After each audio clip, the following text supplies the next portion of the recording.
Thank you, Donald, and good evening, everybody. I'm here in Washington, D.C., where they're dealing with the aftermath of yesterday's shock in Virginia just down the road.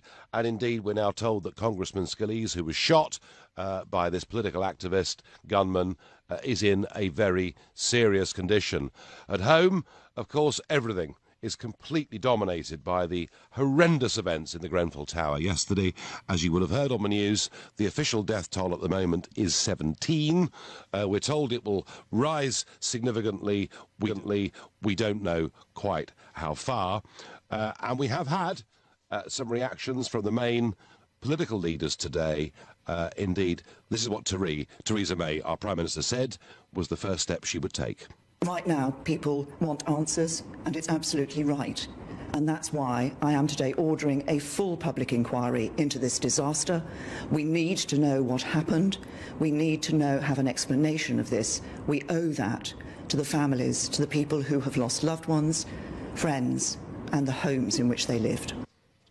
Well, so there's going to be a full public inquiry, and perhaps I'll come on to Jeremy Corbyn's response to it a little bit later on. But I'm just sort of thinking back about the history of these public inquiries. I think particularly fresh in my mind is the John Chilcot inquiry into Iraq. Remember, did Saddam have weapons of mass destruction? Did the British government deliberately, willfully mislead Parliament and the people? And, you know, that inquiry not only cost £13 million, but it took a full 8 years to report. And there are lots and lots of other examples. Remember the serial killer Dr. Harold Shipman. Now, you know, that inquiry cost £23 million. Even the inquiry into those Sower murders, do you remember those 2 young girls were murdered by the school caretaker? And even that inquiry, led by Lord Richard, you know, took £10 million.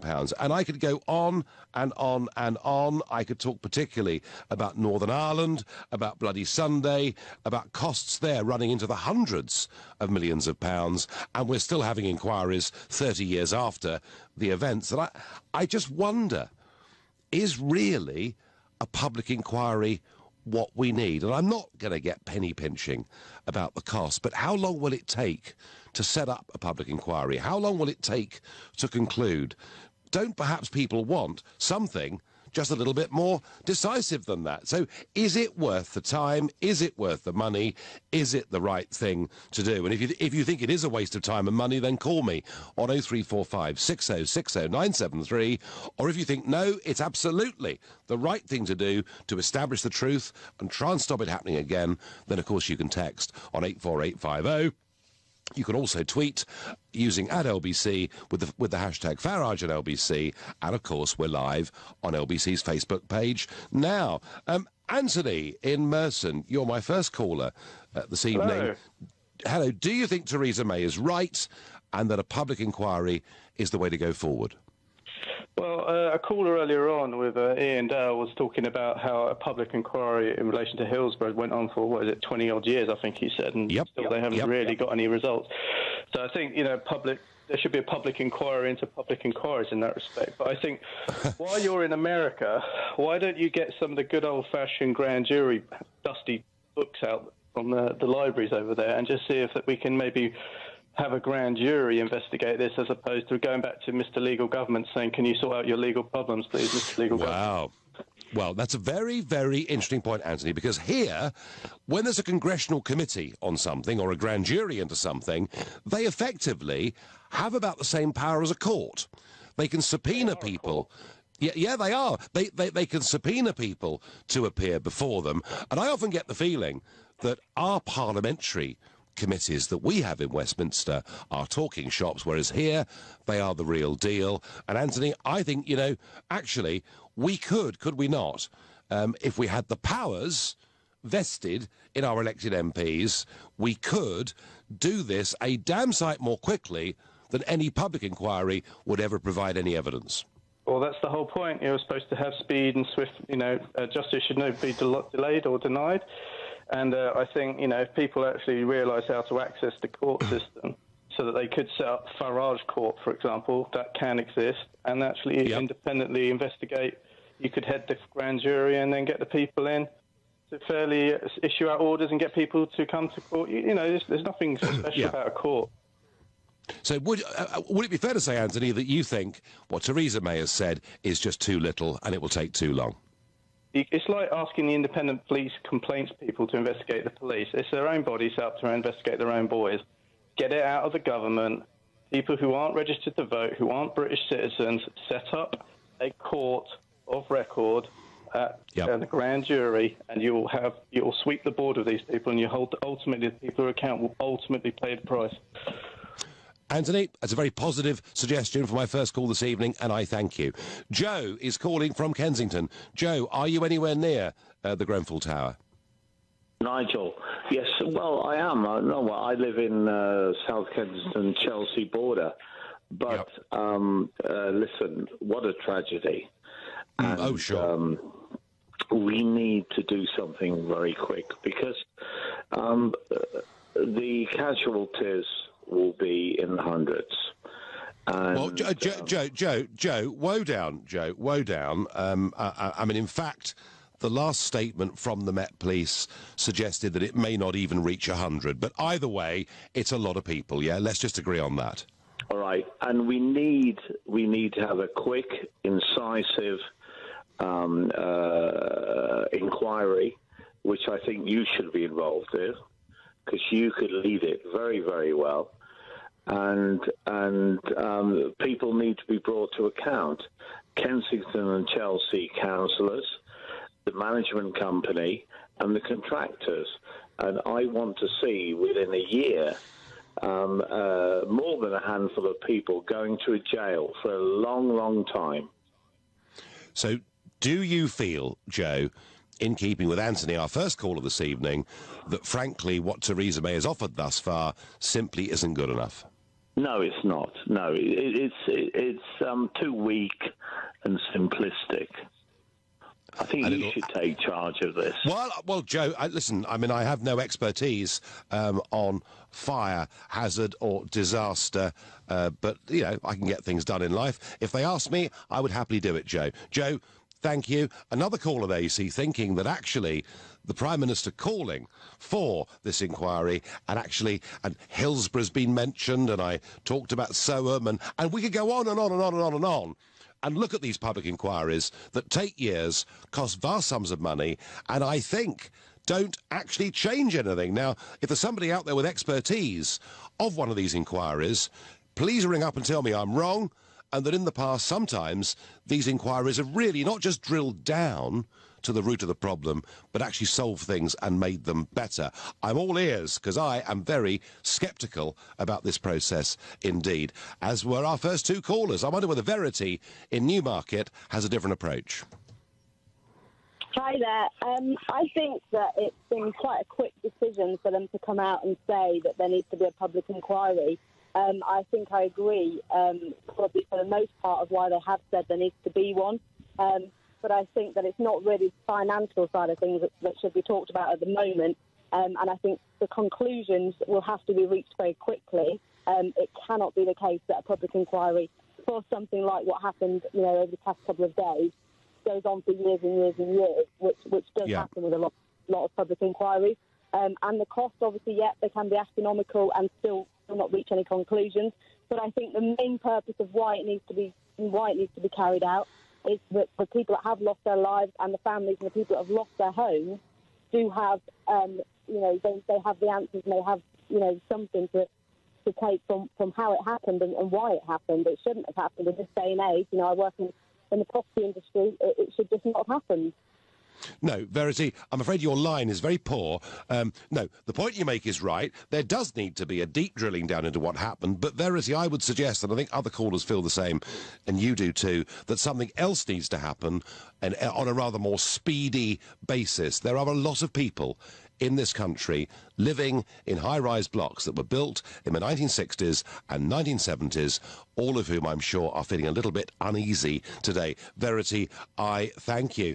Josh says by tweet, an inquiry defers responsibility most likely to the next government. Think Lacanal. It took 4 years. Lacanal was the previous blaze that happened in a tower block, a slightly older tower block than the Grenfell Tower one. One was built in the 60s in Camberwell, and yes, it took a very, very long time. Glyn thinks by text that it's a complete waste of time and money. Spend it on a memorial for the lost lives and inspecting similar structures. Ollie says public inquiries are often too long and don't always result in actionable charges. Well, actually, Ollie, they very rarely do. On Facebook, Tony says inquiries are easily said and done, but we need decisive action now. Tony, that I think is the mood so far in this programme. Robert says inquiry, question mark. We all know that that just means a whitewash to protect certain people. And Dipak says inquiries take too long. She probably won't be in power by the time this inquiry has reported. Well, she may not be in power very long at all. Who is to say? Look, my feeling is that it's okay to say, let's have an inquiry. Harold Macmillan, as Prime Minister, years ago joked when there was a crisis, just call a royal commission. I think people want to know something rather more urgent and active is going to happen than another long, dragged-out public inquiry. If you think that's wrong, please call me and tell me. But right now, you're listening to the Nigel Farage Show. Well, you know, an event like this, it's horrid, but you kind of think it's a human tragedy that is unlikely, at least I thought yesterday, is unlikely to become something that is very political. Now, here I am in Washington, D.C., and when George W. Bush was president, do you remember there was Hurricane Katrina down in New Orleans and that part of America, an absolutely devastating hurricane that not just took many lives, but it also took away a lot of homes from a lot of families that didn't have proper insurance. It was a real human tragedy. And the abiding memory of Katrina wasn't just its devastation, it was the shot of the president in an aeroplane, looking out of the aeroplane down at the devastation below. There were no shots of the president down on the ground meeting, suffering and grieving families and communities. And Hurricane Katrina very seriously hurt George W. Bush's credibility and indeed his presidency. I wonder whether something similar is going on here. Why do I say that? Well, I say it because the Prime Minister went to the site today, and as you know, we've been debating it, announced there's going to be a public inquiry. But, you know, what did she do? Did she go and meet the residents of Ladbroke Grove and Notting Hill affected by the fire? No, she didn't. She went and met, and yes, of course, she met the fire services, and she met the police. Jeremy Corbyn turned up, and there he was, visiting volunteers in the relief centres, pictures of him actually hugging people, you know, who'd lost their possessions, or perhaps they were worried about friends or family who have not yet been found or identified. And they were two very stark and very contrasting images. And this is what Corbyn said at the site. Or just listen to what Jeremy Corbyn said. I'm very sad for all those that have lost loved ones.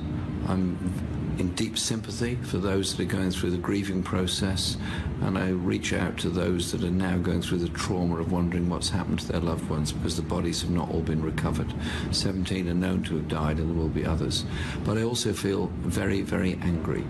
This is a wealthy country in the 21st century, and a fire in one flat in a block of flats with proper safety procedures and proper fire protection should not have spread in the way it did. But clearly the fire started in one flat, and that's being investigated, went up the stairwell and affected the higher floors of the building, but also, interestingly and catastrophically, spread outside the building where the cladding burnt. And so we had literally a towering inferno. And the local residents, understandably very angry about it, particularly those from the Grenfell Action Group who had complained about their concerns on safety there, concerns about fire prevention. Later on in the day, Corbyn added, hundreds of thousands of people in our country live in tower blocks, very high-rise tower blocks. Every single person who lives in a high-rise apartment today is going to be thinking, how safe am I? And it does seem to me, and yeah, we still don't know the death toll, and it's a horrible human tragedy, but it does seem to me that this already has an enormous political dimension, and actually it's an extension of the general election campaign, where Jeremy Corbyn, forget politics, but Jeremy Corbyn appeared to be human, down there, meeting people, talking to people, and the Prime Minister appeared to be above it all, and frankly somewhat aloof. And I do just remind people that for George Bush, you know, that photograph of him looking out of the plane at the devastation below, rather than being on the ground, absolutely damaged hugely his presidency. I think we're seeing the first stages of something rather similar. And I go back to where we started. You know, Theresa May has called for a public inquiry, but frankly, is that good enough? Is it quick enough? Don't we really need a little bit more? I'm going to ask Graham in Manchester that very question. Graham, good evening. I never thought I'd be requesting an audience with you. Right. For political reasons, but I have to agree with you. It beggars belief today well, she's not yet Prime Minister, is she? Well, no, she is still Prime Minister, yes. There's no Queen's speech. She's a Prime Minister in waiting. She couldn't be bothered talking to the real people. Next Wednesday... She went instead to patronise the people on the cold face, who for the past God knows how many years she's been battering with cuts. And well, I don't think... Graham, she didn't go in to patronise them, did she? I mean, that wasn't her intention. No, but that's what she did. That's how they'll feel. Okay. I guarantee it. But can we go back to this, Mrs. about inquiries and what have you? Yeah, of course. Until, I mean, I don't know what you think of my opinion on this. Until we get coroners who don't have to make recommendations, but can order the government to do something. Because in 2009, a coroner made recommendations. But the last time something like this happened, then it took 4 years before the government could do anything about it. They didn't do anything about it. And a few months ago, they're still reviewing it. And one of them, the new guy who's now housing minister was interviewed today and said, we don't know what we're doing. We've yet to review it. But the guy who's now the chief of staff for the Prime Minister... Mr. Barwell, yes. Mr. Barwell, he's put it off and put it off and put it off. Now, he's only been in the job a year. But why don't we have coroners not making recommendations? Then we'll see some changes. It's appalling. It's not just the loss of life. It's the unnecessary loss of life. We had firemen arriving at a building and couldn't go in because the gas needed to be turned off. Who in the hell wants to put gas in a 24-storey building, for God's sake? So, Graham... We have cladding that's made of oil. Graham, do you think that the coroner's court actually, and the recommendations that a coroner's court make, is enough, and that we get those recommendations? No, go on. It's like taking the teeth out of a lion. There's no point in it being there. If they can't enforce anything, recommendations mean nothing. It's been 8 years since the last recommendations. All right. So what, Graham? So what then? What's the one thing that could be done in the wake of this disaster that might make a difference? Change the law. Make it so that we'll make it so that coroners, as soon as possible, can make decisions. Get the people that matter.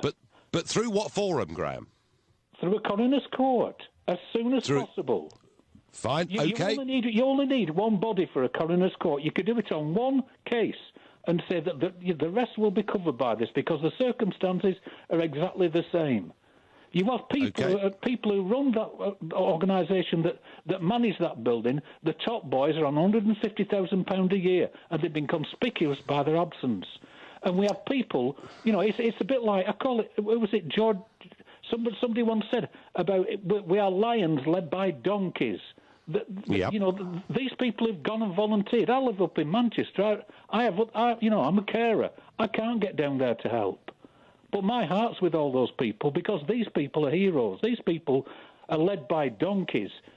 The local council today couldn't even organise. There's certainly, Graham, there are certainly a lot of questions to be asked, and we've got lots of suggestions here. Yours is Commoners' Courts with real powers, and I thank you for your call. I go next to Mike in Lincoln. Mike, is a public inquiry enough? Well, you have to, people have drawn comparisons between this Hillsborough, in terms of Hillsborough inquiry taking almost 30 years to report. But you have to bear in mind, even with that long timescale, within months, a matter of months, there's a change to ground regulations to remove pens for spectators at the fences. There's a change to police procedure. There's a change to stewarding procedures, all this sort of thing, which is pretty much immediate to that disaster. So whilst a public inquiry is one thing, we also have to have a look, and now in parallel, how do we have fire safety in other tower blocks? How do we refurbish things? All that sort of thing. So there's no reason why those sort of changes can't be put in place pretty much straight away. But who would actually do that? Well, in terms of the, for example, Hillsborough, I'm not sure what the mechanism was in terms of enacting all those changes to ground regulations, policing. But they happened. But it did happen quickly, Mike, didn't it? It happened very, very quickly. And, of course, the public inquiry is more about sort of blame and all that sort of thing. And that's absolutely right. That has to happen. But I think surely in terms of public safety, the priority has to be looking at where else we have danger and addressing that straight away. Yeah, fine. No, Mike, thank you. And that's a theme that we've heard from a few people. Actually, we do need a long-term, big inquiry into the roots of this, but short-term, we need some action. Mike makes a brilliant point that whilst Hillsborough took forever and cost a fortune, actually, football grounds all over the country made very rapid changes to ensure something like it did not happen again quickly. Vinny says, I have to agree with Nigel on this. There's a first. Well said, Mr. Farage. Itzik in Stamford Hill says, you mentioned Hillsborough and Soham. How much did Chilcot cost? It cost 13 million, Itzik. America does inquiries effectively and quickly. They have so much expertise after 9/11. Can't we use them to do this? Suggests Annette. I am not sure that the British government or British Parliament would be very keen on asking the Trump administration to get involved in this at this stage. I'm going to go to Michael in Hampstead. Michael, is an inquiry good enough? If it isn't, what should be done? It isn't. I mean, unlike Greg, I believe I'm actually agreeing with you for once in my life. Right. I think we need to look at the fact that of criminal offences, which the fire brigade investigation and a police investigation will uncover, and charge people and companies that would have committed any offences if somehow, and that would be very quick, I presume, within months once they've searched the building properly. Yes, it could well be, and you're quite right, Michael. That the police. Yeah, you can't have an inquiry when you've got a criminal situation going on. Am I right or wrong? I don't know. I would have thought the two could happen much at the same time. I may be wrong about that. But certainly, if people have willfully broken the law for profit, the police could act, Michael. But I don't see why a bigger inquiry couldn't happen. My concern, Michael, is what do we do in terms of stopping, rather than punishing those who are guilty. The real priority now must be, what do we do to make sure something awful like this doesn't happen again, or was it just a one-off freak accident? Michael, I thank you very much for your call. You're listening to the Nigel Farage Show as we discuss the horrors of the Grenfell Tower and the Prime Minister's call for a public inquiry, and whether that, frankly, is good enough and will be quick enough and will be strong enough. Other things in politics, of course, are happening as well. And it has been announced today formally that Britain's renegotiation with the European Union will begin next Monday, the 19th of June, and David Davis will go to meet Monsieur Barnier, the French official who's representing the European Commission, and the formal talks will start. And then later on next week, on Thursday and Friday, there will be a summit where the heads of all 28 EU members, that still includes us, will meet in Brussels to discuss a variety of things, one of which will be Brexit. And that will be the first time, assuming that everything goes ahead, and we have our Queen's speech on Wednesday next, which I'm sure we will, that Theresa May will go to meet the other European leaders. So a big week. I think, for Brexit next week, and perhaps we'll get some big messages in terms of what the mood is in Brussels and how Mrs May is shaping up. Meanwhile, YouGov, who, I have to say, did get quite a lot right in that general election, they've put out a Brexit opinion poll today that I think is very interesting, because some have said, oh, well, of course, what the general election shows is that there is a rejection of this so-called hard Brexit, that the general election shows that actually we don't really want to leave. And here's some field work done by YouGov, done after the result of the general election, and this is how it splits. 44% of respondees are described as hard leavers. That, I guess, is people like me who just think we have to get out, take back our fishing waters, and we'll deal with trade deals or everything else, perhaps later on, if necessary. 26% are what are called relievers. They're people, in most cases, who didn't vote for Brexit last year in the referendum, but take the view either that it's the democratic will of the people and we should continue, or they've genuinely changed their mind.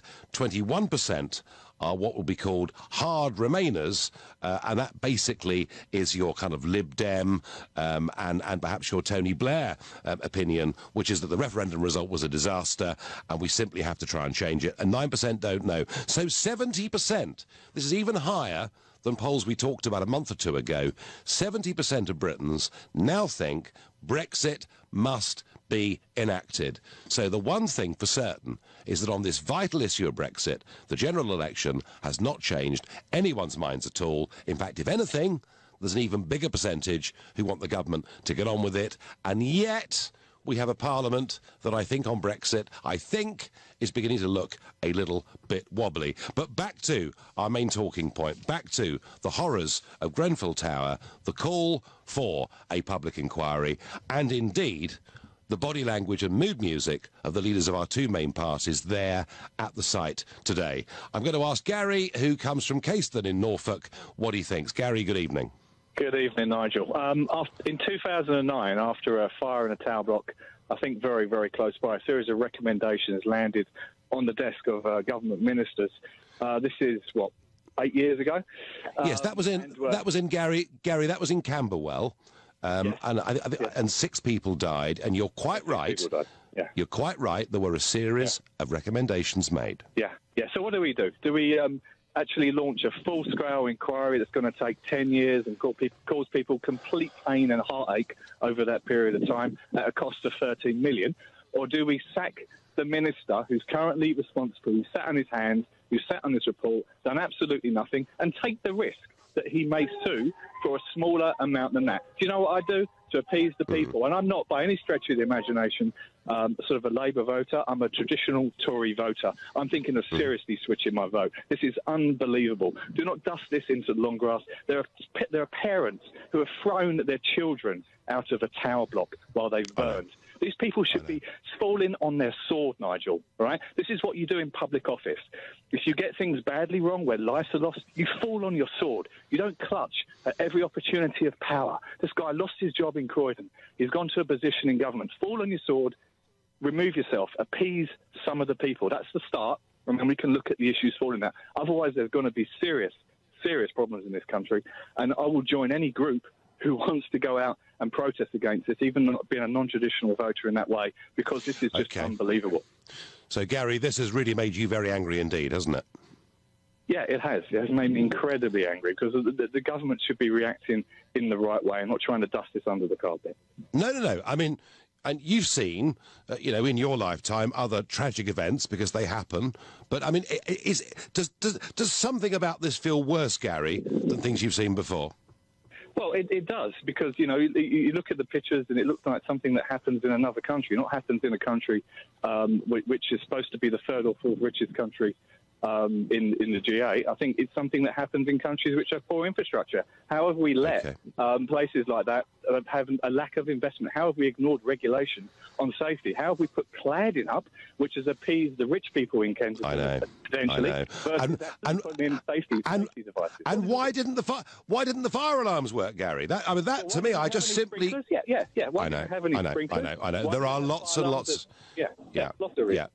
Yeah, there are. I said last night on the show, Gary, that normally when these sort of things happen, we start off with shock and horror, and that very quickly turns to sadness. And I noticed, even by last night, elements of recrimination and blame were coming in. And I sense that whilst we do absolutely feel for all of those people who've lost relatives and family and their possessions and everything else, I think this is different, isn't it? It's different to other disasters that we've seen, in the sense that I think what you represent, Gary, is I think there is a very strong mood here that says that all the Prime Minister has done today, effectively, is to brush it away by announcing a public inquiry. And I think people like you, Gary, want action, and I thank you for your call. And I think you're quite representative, actually, of what's out there. Catherine, in Canvey Island, is a public inquiry enough? Should we put our faith in it? Yes, I think there should be an inquiry, but it should only last 1 year at the tops, maximum. Health and safety can then be involved with all the other police and all the other services. But, you see, I think it's going to go back to the same thing. These buildings were basically literally condemned back in the early 80s. Neither government have done anything about it, a Labour or a Tory government. They've both passed the buck. Government sends out central spending. It's up to whoever is in charge of that area at the time, how it's spent. And it was never put into practice. There's 4,000 up and down the country. They should be pulled down. Yeah. And actually, years ago. And actually, Catherine, weren't the tower blocks just a massive mistake we made in the 1960s that actually tore communities apart? They've been a disaster, Catherine, really, haven't they? That's right, they have. But it was highly recommended. But because there's been no money spent on building homes and houses, these ones have been left in place. And basically, they weren't fit for purpose when they was first put up. There was an ideology at a time that this is how we could all live. But if you wanted to put into practice putting sprinklers in every single one of these blocks, it's going to cost millions and billions of pounds. Simply just demolish, get rid of them all. So demolish them and go back to building houses in streets where people have neighbours, know each other, and their kids play together, Catherine. Would that be a better way of doing things? That would be a better way of doing things. But the point being is Labour had a chance to do this. The Conservatives have had a chance, because no one is going to tell me that over a period of 30 years in my lifetime, I have not... I mean, I'm 50-odd. I'm actually a bit older than you, Nigel. But no one's going to tell me. No. I haven't heard time after time that these places should be pulled down. Yeah. Well, and of course, your part of South Essex has a few of these too, doesn't it? Yes. Yeah. I know, driving down the A13 or whatever, I've seen them, and they're very much tower blocks from that same period. Catherine, I thank you for your call. Catherine simply making the point that everyone knew these things were a disaster 30 years ago and nothing was done. John suggests by text, how about a time-limited Truth for Amnesty Commission? Give people 2 weeks to tell the truth about what happened. After that, those found to be responsible get full punishment. John thinks we need a full judicial inquiry, not the whitewash of a so-called full public inquiry. That way, there is no way that anyone will be wriggling out of anything. Right now, you're listening to the Nigel Farage Show. Well, whilst Washington absorbs the shooting that took place in Virginia just down the road yesterday, and even this town begins to get a little bit jumpy, we, of course, are thinking about the aftermath of the appalling fire that we saw in the tower block, the Grenfell Tower, yesterday in London. The Prime Minister has announced a public inquiry, and I've been asking you now for nearly an hour, is a public inquiry enough? And a lot of you say, yeah, OK, we do need to get to the bottom of all of this in good time, but... surely something needs to happen more quickly than that. And generally, I think the mood is the Prime Minister has not really said enough in terms of what is going to be done. That's how I sense the mood of your texts, your tweets, your Facebook messages and your calls. And I go next to Barbara in Edinburgh. Barbara, good evening. Is a public inquiry enough? No. In fact, it's not that it's not just enough. I think it should stop now. The Prime Minister's coming out saying we're going to have a public inquiry and going away again. And that's really what it boils down to. And then people have to wait to see what's going to happen next. Nobody's really consulted properly. I mean, the people affected. The people affected by this should be consulted. They should be totally involved in what should happen. As far as finding the people who allowed it to happen, I think that this should be easier, because any company, if something happens in a company, it's really quite quick to get to the bottom of what happened and who was responsible. People are taking big salaries and getting away with things in the public sector, so that's what it is. Well, Barbara, there was, of course, one of the big debates on this, from 1 o'clock that morning, is that it is said that the cladding that was put outside the building as part of the refurb last year actually caught fire and helped the fire to spread. Now, the contractor, and I'm not going to name them, but the contractor that was involved with that said that the cladding actually did conform to fire regulations standards. Now, if that's true, those standards clearly need to change. The point is, Barbara, all of that can be found out, I guess, through a public inquiry, but we might not know the results for a couple of years. So we do need something rather more quick to happen, don't we? I think so. It should be faster, because when it drags on, put yourself in the position of somebody who is affected. When it drags on, it must be much worse for them.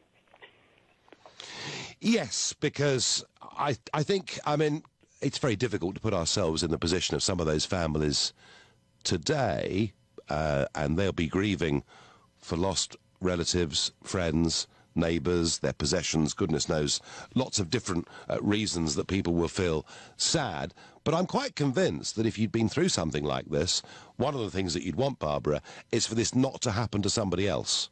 That's right. And that some lessons really were learned. Barbara, you're another caller who thinks not enough is being done, not enough speed is being shown, and I thank you for your call. I go to Sarah in Milton Keynes. Sarah, good evening. How do you feel about the government response? No, it's not quick enough. I'm in the construction industry. I've sold building materials for over 20 years, and there's plenty of people who already know what to do. It's saddened me. I'm like that other bloke. I'll quite happily go on a protest about this. I've just been looking at all day. It's been driving me. Ronan Point, that happened in when I was born, about the 68, 70 time. There was an inquiry then. And because it was this gas explosion, but it was all to do with the pressure that it could take within an explosion. So the inquiry found that, you could continue building as long as the building could withstand an explosion and still install gas. But if it wasn't strong enough, you weren't allowed to put gas in. They continued to apparently knock all the other buildings that were similar down, and 8 other buildings, and they took the gas out of those, but they knocked that Ronan Point down. This, for me, there should 3 points really. Take the cladding off. A safe method of escape for people who are in similar buildings, so they know what to do. We've got technology to provide basic breathing apparatus to give you 5 minutes or whatever it would be. We've got the technology, I know we have. And over a staged period of time, I know that other lady said knock them down. That's obviously the ideal scenario, but if you can't do that, over a staged period of time, take the gas out, because the gas is not helping. It's a lot safer than it used to be, because obviously with the advent of modern appliances, cookers and that, you can't literally leave the gas on anymore. Like you used to be able to do. So, but over a period of time, those are the 3 things I would do. Knocking them all down, Sarah, there are 4,000 of them. But comment you made a moment ago that interested me. You said that you'd be prepared to go on a protest about this. Oh, yeah, I'm absolutely. I'll be honest with you, I went to college I'm 45 now, I went to college in my 20s, and they told me after that high-rise, all new build, you see, I'm in a flat now, 4th floor, there's no gas in it. And I honestly thought that they didn't do it anymore. And obviously, I appreciate there's different building regs for existing buildings, but I thought over a staged period of time, I just don't think the gas has helped, and it's really upset me. And Sarah, let me ask you. Let me ask you something. Have you ever been on a protest before? No. See, it's interesting because you're saying this. We had Gary on the phone from Norfolk not 10 minutes ago, who was saying that he'd never been at a protest before, but he felt so angry and so strongly about this. And there is, I mean, you know, it's just 24 hours after this tragedy, and there is genuine, real anger out there. And Sarah, you're one of them, and I thank you very much for the passion of your call. Carl in Gatwick, do you feel angry about this, Carl, as well? Not so much angry, Nigel. I think my angle on it is that sadly on Tuesday morning about 1 o'clock, I was staying in a hotel probably about 3 miles from the tower, and I actually watched it go up. At the time, I didn't really understand what was happening, but it brought back a little bit of deja vu for me, because I was out in Dubai 2 years ago, right next to a hotel that went up on New Year's Eve, and they both went up like tissue paper. And straight away, my thoughts are, this is a cladding issue. It was identical, Nigel. It was identical. Yeah. But jumping around back to the inquiry, what happened the following day in Dubai? The government directed the ministry or whatever to inspect all the buildings over 4 stories, and that was completed in Dubai within a week. Within a week. Yeah, and you know Dubai as well as I do. It was just done. It was just done, and I find it quite challenging to think, you know, compared to some of the periods it takes for us to have. Well, Carl, that is absolutely fascinating. So Dubai, the right people were brought together and told, get on with it, and within a week they produced some answers. Amazing, amazing. And you must have been horrified watching all this happening last night or the night before. Yes, it was deja vu. I mean, you know, sadly, you've seen it before. You know, I've seen it before. In Dubai, one firefighter died. It's the same size building, more or less the same configuration. Dubai fixed it, and sadly, I mean, I don't know how many people they're going to pull out of there. But well, too many. Too many is the answer, Carl. Let's not speculate, but too many. And thank you for that call and for that information. Really, really interesting. And James in Hook, you're going to be the last caller tonight. Is a public inquiry enough for you, James? I think it's something that needs to be done, Nigel. I think if Theresa May hadn't called for it, then again, it would be a matter of damned if you do, damned if you don't. Is it enough? No, I agree with the sentiment. I think something needs to be done sooner as well. I've been listening quite a lot. I've been travelling a lot with work the last couple of days. I've been in the car a lot, had a chance to listen to a lot of the calls on LBC. It's concerned me as well that this has become politicised very, very quickly, just as the contagion with the fire has happened so fast. And what worries me with that is that there's a lot of blaming going on. There's a lot of finger pointing. It's a lot about previous inquiries. Why wasn't it enacted? Is there enough investment going into the fire brigades and social housing and so on and so forth? The big problem right now is we don't know the cause of what spread the fire so quickly. It's assumed that it could have been the cladding. It's assumed that it could have been the sprinklers. It's assumed that it could have been so on and so forth. We don't actually know yet. It could be a combination of factors that would never experience... James, last night I was urging everybody not to rush to judgment. And I didn't want to see it too politicised, but I'm afraid, James, 24 hours on, whether you like it or not, and whether I like it or not, it has been very politicised. I thank you very much for your and all the calls we've had. A suggestion. We have the Queen's speech next week, and Parliament, a new Parliament, will assemble. I suggest we use Parliament to have a full parliamentary debate on this. Would it just be hot air? No, because members of Parliament, under parliamentary privilege, can bring any information into a debate without the threat of being sued. It means MPs could, by the end of next week, name names if things really have gone badly wrong, and from that we might get some action. A public inquiry on its own simply isn't enough. We're going to need a lot more. You've been listening to The Nigel Farage Show.